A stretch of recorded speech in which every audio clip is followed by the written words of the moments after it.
ڕاگەاندنی کومیتەی ناوەندی کۆمەڵە لە سێمین ساڵیادی دەستپێکی شۆڕشی شکۆداری ژینادا. ئەوە 3 ساڵ بەسەرەوە ڕۆژەدا کە لە ئارامستانی ئایچی لە شاری سەربەرزی سەقز بروسکە یاخێزێکی شۆڕشگەرانە لێدرا تێپەڕ دەبێ. چوارشەممە 26 خەرمانان سێهەمین ساڵیادی دەستپێکی شۆڕشێکە کە تەنیا 1 ڕۆژ دوای گیانبەختکردنی ژینا ئەمینی بەدەست جەنایەتکارانی حکوومەتی ئیسلامی لە زندانی گەشتی بەدنێوی ئێرشاددا بە دروشمی ژن ژیان ئازادی سەری هەڵدا. شۆڕشێک کە ڕێگای گەیشتن بە ئازادی یەکسانی و جیهانێکی بەری لەستەم هەڵاواردن و چەوسانەوەی بە کۆمەڵگای ئێران نیشاندا. حرەکەتێک کە لە کوردستانی شۆڕشگەڕەوە دەستی پێکرد لە ماوەیەکی کووردا سەر تا سەری ئێرانی گرتەوە. ئاخێزێک کە لە دژی هەڵاواردن و ئاپارتایدی جنسیەتی و بەناوەڕۆکی پێشڕە و ڕادیکاڵ ئینسانی و ئازادی خوازانەی خۆی سیمای کۆمەڵگای ئێرانی گۆڕی، هاوپشتی نەتەوەکانی ئێرانیشی بەهێزتر کرد. خەباتی ئازادی خوازانە یەکسانی خوازانە و عەداڵەت خوازانەی بەیەکەوە گرێدا، هاوپشتی و هاوسۆزی نێونەتەوەی بۆ کۆمەڵانی خەڵکی ئێرانی بەدەزێنا. دەرزی قۆڵی خستە ناوپایەکانی دەسەڵاتی کۆماری ئیسلامیەوە بە جۆرێک کە ئاسۆی بەردەواممانەوەی ئەم نیزامە کۆنەپەرستەی لێڵ کرد. ئەگەرچی دوای چەند مانگ حزوری جەماوەر لەسەر شەقامەکان بۆ ئەوەی خەسارەتی ئینسانیەوە خێزە کەم بکرێتەوە، ئەم شۆڕشە شێوازی حزوری خۆی گۆڕی و چووە قۆناغێکی نوێوە کە توانای سەرکوتکردنی ڕژێم بەرتەسک کاتەوە و هێزەکانی زەمینگیر بکات. بەڵام لە تەواوی ماوەی ئەو 3 ساڵەدا خەباتێکی بەشێنەی و هەنگاو بە هەنگاو لە هەموو بوارەکانی ژیانی کۆمەڵگای کوردستان و ئێران بەردەوام بووە. ئەوانەی کە گۆڕانکاریە کۆمەڵایەتیەکان بە شێوەیەکی ڕووکەش هەڵدەسەنگێنن باز لە دامرکانەوەی ئەو بزوتنەوەی دەکەن. دەستکەوتە کۆمەڵایەتیەکانی دیار و نادیاریەوە خێزە نابینن، بەڵام لە ڕاستیدا شۆڕشی ژینا لە ناخ و لە قوڵای کۆمەڵگای ئێراندا بەردەوامە.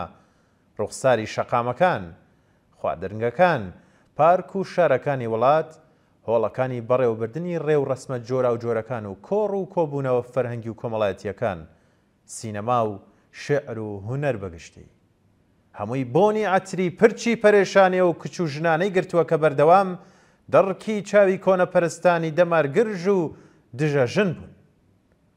ئەم بزوتنەوە بەردەوام و کۆمەڵایەتیە تەنها لە چوارچێوەی خەبات لە پێناو جلوبەرگی دڵخوازە قەتیز نەماوەتەوە، بەڵکو هەموو بوارەکانی ژیانی کۆمەڵایەتی لە ئێران تەنیوە. فەرهەنگی ئیسلامی ماتەمینی و ڕێو ڕەسماینیەکان گوێی لێ ناگیرێ و نەوەی نوێ ئەو کلتورە سەپێنراوەی ڕژێمیان ڕەت کردوێتەوە. هونەری خۆڕاگری لە هەموو بوارەکاندا لە چەندایەتی و چۆنایەتیدا گەشەی کردووە. ئەم شۆڕشە خەبات لە پێناو ئازادی لەگەڵ خەبات لە پێناو نانی لێک گرێداوە. کۆماری ئیسلامی هەوڵیدا کە بە کوشتاری لاوانی خوازیاری ئازادی و یەکسانی لەسەر شەقامەکان، ئێعدام لە زیندانەکان، بە کوێرکردنی چاوی سەدان کەس لە خۆپیشاندەران، بە زیندانیکردنی دەیان هەزار کەس، بە ژەهراویکردنی خوێندکارانی کچ لە قوتابخانەکان و بە ئەشکەنجە و ئێعدام جەماوەری خەڵک هیوا بڕاو کات و وانیشان بدات کە کۆتایی بەم شۆڕشە هێناوە.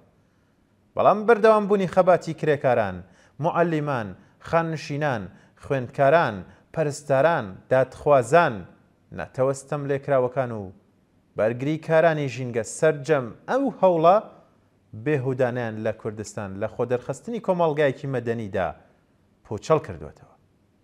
ئەم خەباتە درەوشاوەیە بە درێژایی 3 ساڵی ڕابردوو بەردەوام بووە، بە جۆرێک کە لەم ماوەیەدا سیمای کۆمەڵگای ئێرانیشی لە ئاستێکی بەرچاودا گۆڕیوە و گۆڕانکاریکی بنەڕەتی لە بواری فەرهەنگی کۆمەڵایەتی و سیاسی لەم کۆمەڵگایەدا پێگێناوە. حیجابی زۆرەملێ کە هێمای ئایدۆلۆژیکی ڕژێمی ئیسلامی بوو توڕ هەڵدراوە و گەشتی بەدناوی ئێرشادی ئیسلامی لە ئاست بوورە و ئیرادەی ژنانی بەوێری ئێراندا بە چۆک داهات. پیاوسالاری گیان سەخت کە لە نەریتەکانی کۆمەڵگای ئێراندا ڕەگۆڕیشەی داکوتاوە لە بەرامبەر بزافی خەباتکارانەی لاوان، ژنان و پیاوانی ئازادی خواز و یەکسانی خوازدا تا ڕادەیەکی زۆر پاشەکشەی پێکراوە و جێگە و پێکەی ژنان لە هەموو ئاستەکانی کۆمەڵگادا بەرزتر بووەتەوە. سەرەڕای هەوڵەکانی دەسەڵات بۆ زەڵکردنی فەزای ترس بەسەر کۆمەڵگادا و بێسەرکردنی بزوتنەوە مەدەنی و کۆمەڵایەتیەکان، زیندانەکانی سەرانسەری وڵات بوونەتە گۆڕەپانی خۆڕاگری و بەرچاوی زیندانی سیاسی.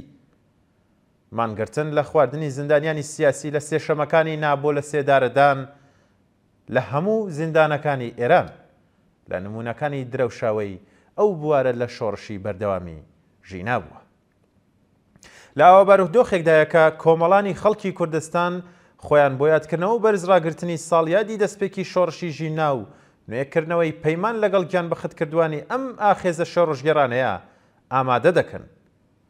با لە ساڵیادی ئاخێزی شکۆداری ژن ژیان ئازادیدا لە کوردستان و لە هەموو ئێران هاوڕێ لەگەڵ بنەماڵی گیان بەختکردوان ڕوو بکەینە سەر گڵکۆی ئەو ئینسانە نەسرەوتوانەی کە بە پێشکەشکردنی گیانی ئازیزیان دارستانی شۆڕشێکی کۆمەڵایەتیان ئاودێر کرد. یادیان بکەینەوە و دەستە گوڵی ڕێز و خۆشەویستیان پێشکەش بکەین. باجارێکی تر لەسەر ئیرادە و هاوپشتی کۆمەڵانی خەڵکی کوردستان و ئێران بۆ درێژەدان بە شۆڕشی ژینا جەخت بکەینەوە و یاد و بیرەوەری گیانبازی و فیداکاری گیان بەختکردوانی ئەو شۆڕشە بەرز و بەڕێز ڕابگرین. سەرکەوتوو بێت شۆڕشی شکۆداری ژن ژیان ئازادی، بژی ئازادی، بژی سۆسیالیزم. کۆمیتەی ناوەندی کۆمەڵا ڕێکخراوی کوردستانی حیزبی کۆمونیستی ئێران.